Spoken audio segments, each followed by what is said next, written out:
right, part 3 of the little bit of squatting mobilization. So you know your distance. You might be squatting down onto your couch, wherever you can get, where you don't plop or need to roof yourself up, or use your hands, of course, right? So you're gonna pick your distance. I would recommend using a distance that is a challenge, not that hurts your knees or your back or your neck or anything like that, but that's a challenge. I want you to check in with your head position while you are squatting. So one of the things to think about is as you go down, where you put your head totally has an effect on what muscles are going to be loaded back here. So if you add a little bit of sort of a double chin feeling as you're going downward, that should help your core kick in a little bit more. As you go further down and your pelvis starts to tuck under, your chin will come up, and that's fine. You just want them to be kind of together, because then they're loading the muscles in the way that we're trying to practice right now, okay? So as I go down, my butt's going back. I'm looking for whatever surface I'm squatting to. I'm gonna take my chin down a little bit and my arms out in front.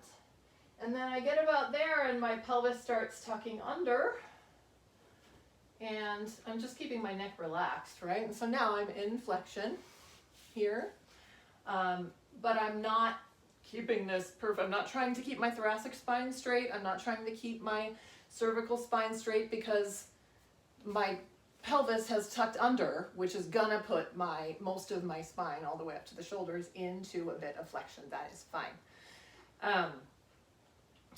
And then we'll stand back up again. So I didn't have a surface. Here we go. I'm gonna sit on this block, okay?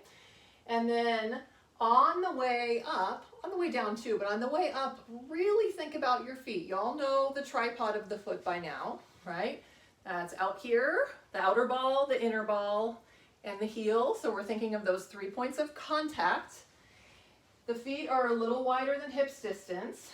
We're gonna press into the feet and really ask the feet to do a lot of the work in standing us up for this exercise. So we're gonna think of pushing the tripod into the ground as we come up. Feet, feet, feet, feet, feet.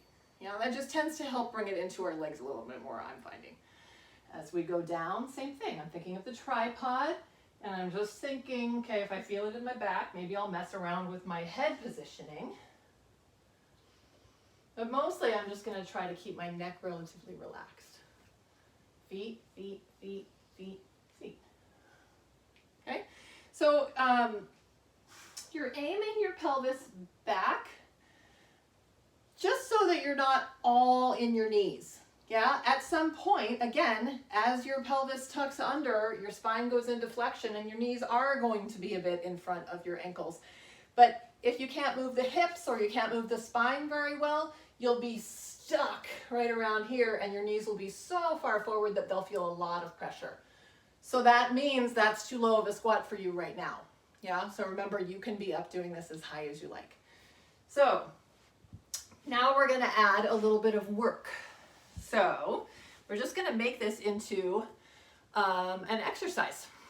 So feet are grounded. We're thinking of the feet, and we're thinking of head position and standing up, okay?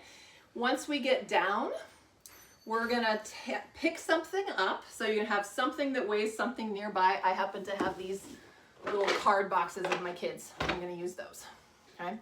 So we're gonna go down. I'm gonna pick this thing up. I'm gonna rotate my ribs.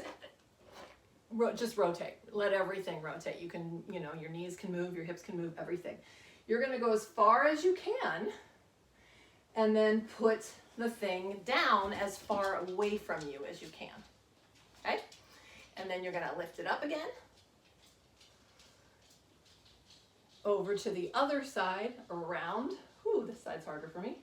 as far away from you as you can, and then down, up and back to the middle, and then stand back up. Okay, let's do it again. Sticking the butt out, placing the head, feeling the 2 feet, tripods on the ground till we find our surface. Lift our thing up. Turn, turn, turn, turn, turn. How far away from you can you put it down? And then pick it back up. All the way, other way. Turn, turn, turn, turn, turn. See, I'm letting my legs and my pelvis turn too. It's fine. Reaching as far away from you as you can, putting it down. Picking it up. Turn back to the front. Put it down. And stand back up. Use your feet. And breathe. Okay, one more. Down. Pick it up. Turn, turn, turn, turn, turn. Reach it out. Put it down. Remember to breathe. Pick it back up. Turn, turn, turn, turn, turn. Reach it out. Remember to breathe. Put it back down. Pick it up. Turn, turn, turn. Put it down. Reach out. Stand up. Okay?